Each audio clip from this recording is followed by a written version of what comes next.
Have you ever woken up in the middle of the night with a heavy heart, staring at the ceiling, trying to understand why your life feels like a battlefield while everyone else around you seems to be at peace?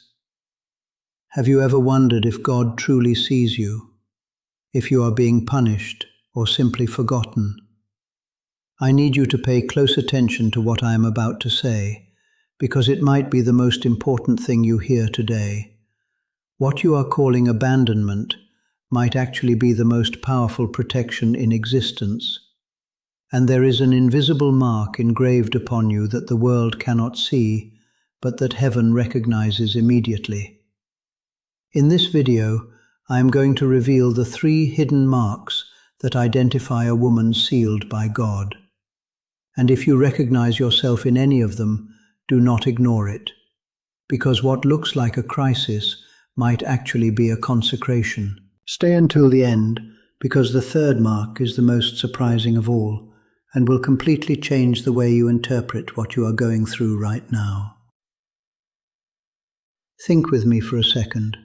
You are over 35 years old.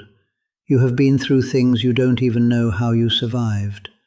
A relationship that ended, a child who got sick, a job that vanished, a diagnosis that came at the wrong time, betrayal from the person you least expected, and yet, here you are, standing. Sometimes tired, it's true, but standing. This is not a coincidence. This is not just willpower. This is a mark. In the United States, according to US Census Bureau data, women over 35 are the primary heads of household in over 40% of American families. These are women who work, raise children, care for elderly parents, support the home, and still try to keep their faith intact. And even while carrying this weight, they keep going. They keep praying. Attention, you need to prepare now. I put together an exclusive resource for those who feel set apart for something greater, but live surrounded by noise, distractions, and mental overload. This is a 30-day journey that will transform your life, a guided path to armor your mind and prepare for what's coming, with daily practices of focus, boundaries, and discipline. Stop negotiating with the noise. Learn to spot distractions before they control you and strengthen your mind. Also available in an immersive audio version. Over 10,000 readers have already transformed their lives through the 30-day journey. Thousands of people have already started this transformation. People like you who were tired of living in the fog, ordinary people who decided to stop accepting mental chaos. Take advantage of this limited time offer only this month. Access your link just below in the pinned comment. They keep believing. They keep standing. But here is the question no one asks. What if this weight wasn't a random burden? What if it was the clearest sign that God knows exactly how much you can handle, because He was the one who placed that capacity inside of you? Let's talk about the first mark. But before we do, if you already feel like this video was made for you, tell me in the comments, what word describes what you are living through right now? It can be just one word. It could be tired. It could be waiting. It could be confused. Write it down below. You will see that you are not alone. The first mark, surviving a wilderness you didn't choose. There is a place in the spiritual life that no one asks to enter, but every woman chosen by God knows intimately. This place has a name, the wilderness. I'm not talking about a physical location. I'm talking about that phase of life where everything feels dry. The promises seem distant. The prayers don't seem to rise above the ceiling. The dreams look like they're dying of thirst. You look to the sides and see no way out. You look up and the sky feels like stone. This is the wilderness. And do you know what is most painful about it? It isn't the absence of an answer. It is the silence of God when you need to hear Him most. But here is what the Bible reveals, and what most people don't understand. The wilderness is never a destination. It is always a passage. Moses spent 40 years in the wilderness of Midian. 40 years. Imagine it. He had been a prince of Egypt. He had power, influence, a life built up. And from one moment to the next, it all disappeared. He ended up in the middle of nowhere, tending someone else's sheep, apparently forgotten by God and by men. But do you know what was happening in that silence? God was forming the man who would be capable of liberating an entire nation. The greatness of the mission required the depth of the preparation, and the depth of the preparation required the solitude of the wilderness. It is no different with you. Every arid phase you have crossed was not a mistake on God's map. It was a school where no human being could teach you what needed to be learned, because certain things are only learned when the ground disappears and the only support left is from above. Think of a seed. For a seed to germinate, it must be buried. It must stay in the darkness. It must survive the pressure of the earth. And during that process, from the outside, it looks like it has died. It looks like it's over. But it is exactly in that moment of silence and darkness that the roots are forming. Roots that, when the plant emerges, no storm will be able to tear out. You entered your wilderness crying. But if you are here today, it's because you didn't give up. And that, my friend, is not weakness disguised as endurance. It is the mark of someone who was sealed to come out of the wilderness praising. The proof is not in the absence of pain. The proof is in what emerges from it. Not hardening, not bitterness, not rebellion. Gold. Refined gold that only the fire can produce.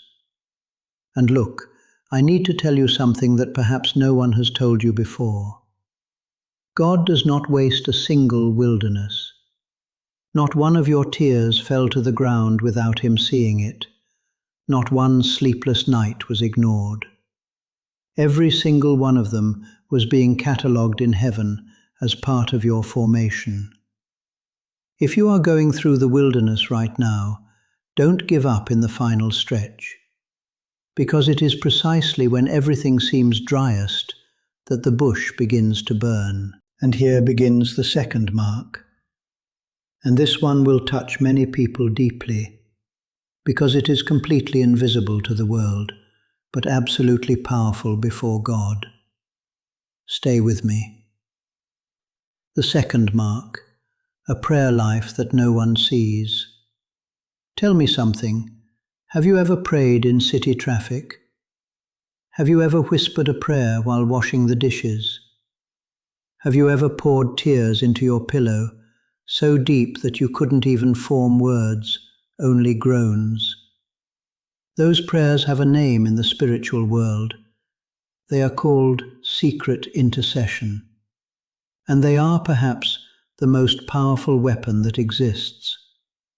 The world values displayed faith, the like on a devotional post, the shared verse, the church service that everyone sees. But God whispers in the secret place, and it is in the closed room, in the sleepless dawn, in the intimate moment of surrender, that you raise a wall of protection around yourself and around those you love. Do you know the story of Hannah? Hannah was a barren woman in a time when being barren meant carrying public shame. She went to the temple in Shiloh with a soul so broken that she prayed without making a sound. Only her lips moved. And the priest, Eli, seeing her, thought she was drunk, because the intensity of what she felt inside could not fit into audible words. She had no guarantees. She had no proof. She only had a conviction that came from a place deeper than reason. And from that conviction, which no one around her understood, Samuel was born, a prophet who anointed kings and changed the course of an entire nation. Your prayers in the silence, which no one sees, are doing the same thing. They are anointing situations. They are protecting children. They are opening doors that no human skill could ever open. They are building a spiritual wall that the enemy sees and respects. Psalm 34 says that the angel of the Lord encamps around those who fear him and delivers them.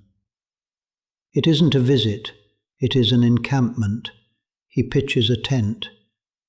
And the fragrance of your secret place of prayer is what signals where he should set up that tent.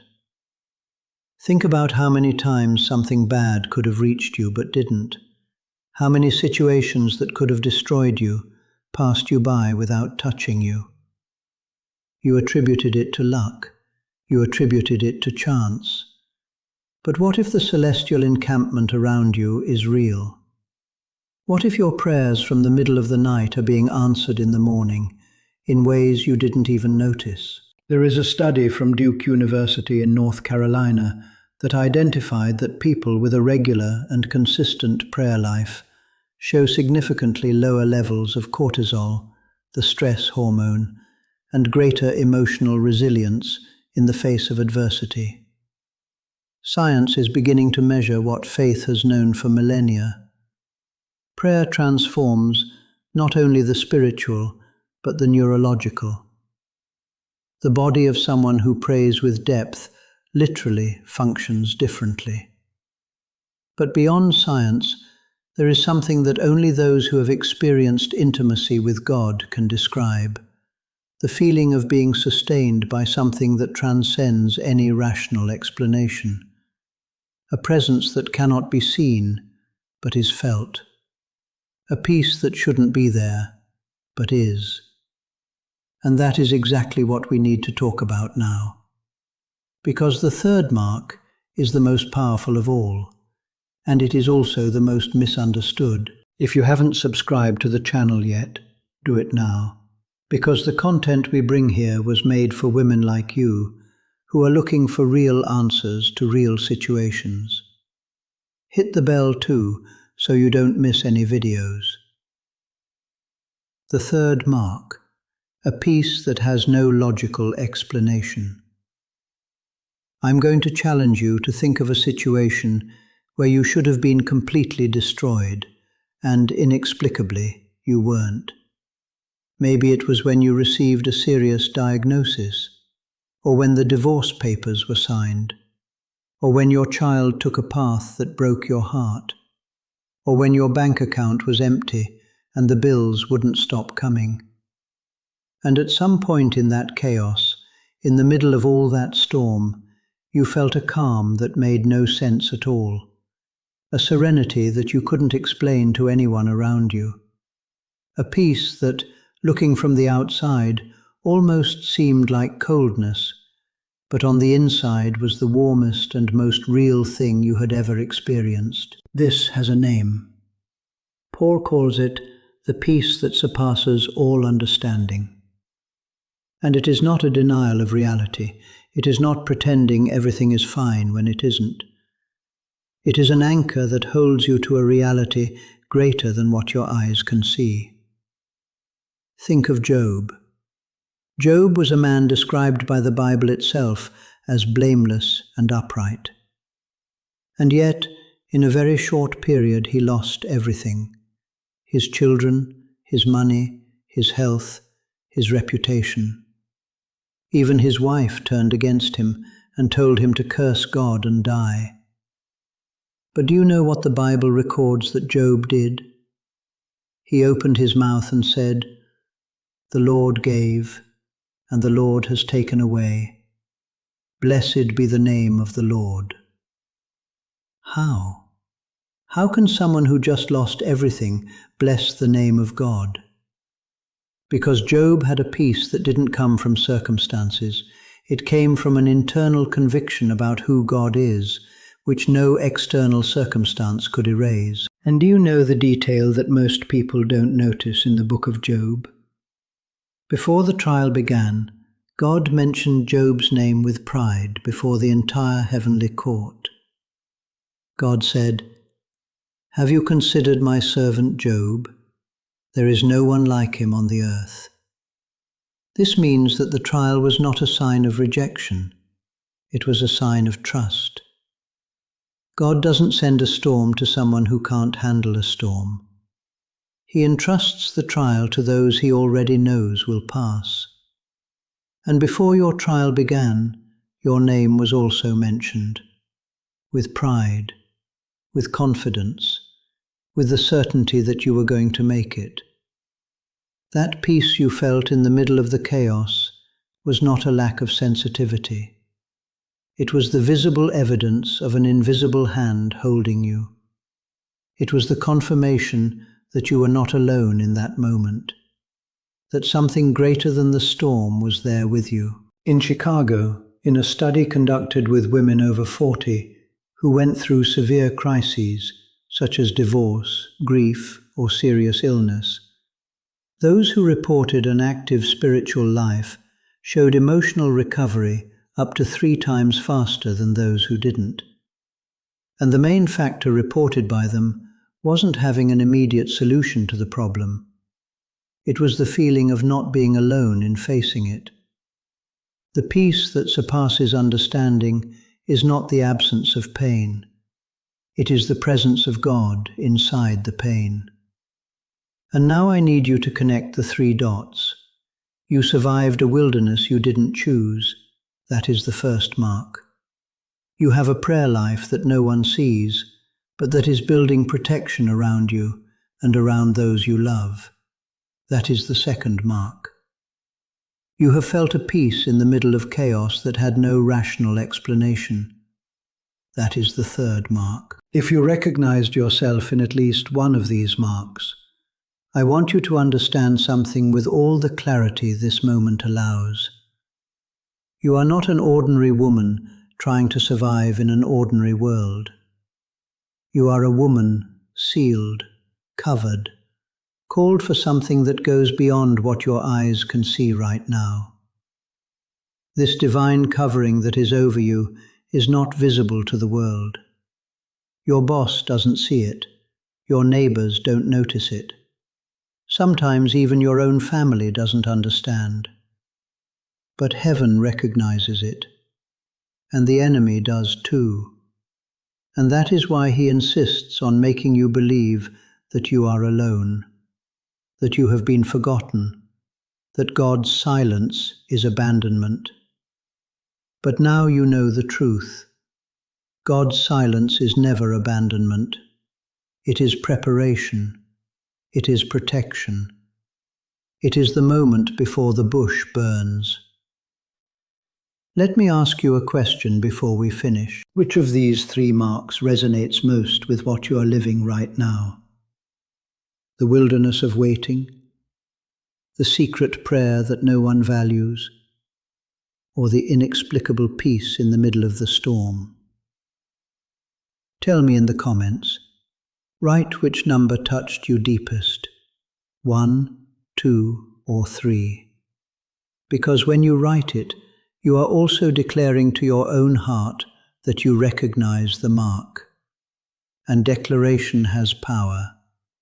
And if you have a friend, a sister, a daughter, someone who is in this moment of doubting if they were forgotten by God, send this video to her now. Sometimes the message we needed to hear arrives precisely through the voice of someone who cares about us. You didn't get here by accident. You were led to this moment. And the fact that you are watching this video until the end already says a lot about who you are and about what is being cultivated inside of you. The seed that is buried is not dead. It is in process. The wilderness you cross is not your destination. It is your passage.